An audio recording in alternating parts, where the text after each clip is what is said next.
Greetings and salutations, family. It's Dr. Eric D. Harris, PhD, here with you today. Thank you for joining me. Today, we're going to get into the weight of what could have been, acknowledging a sense of underachievement. Now, this is a place that many folks find themselves in as they begin to recollect on what could have been or what should have been.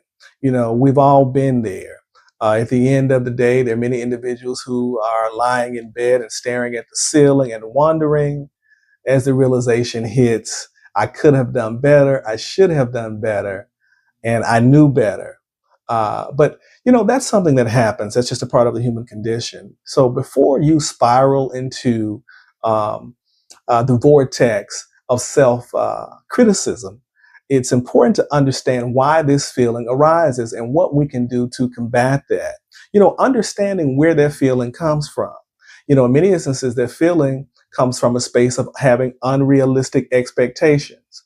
Those expectations were driven by standards or societal pressures or personal ambition that was not undergirded by the sustainable nutrients that it would need in order to be successful.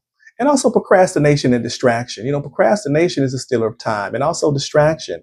You may succumb to the allure of distraction. It could be social media, it could be menial tasks, it could be wasteful relationship.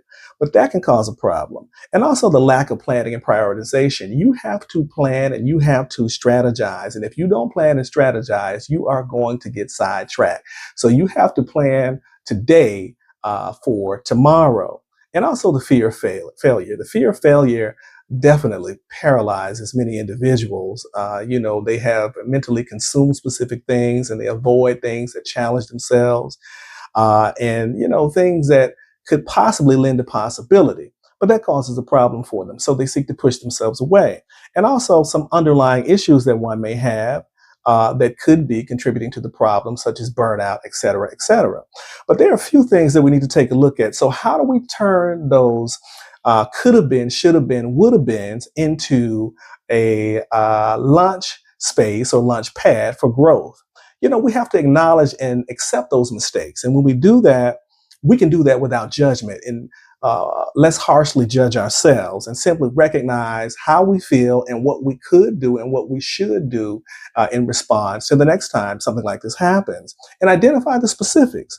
Where did you fall short? Why did you fall short? Was it a lack of focus? Was it poor time management? Were there specific areas in your life that you needed to improve? And also learning from that space of experience, which is very much key.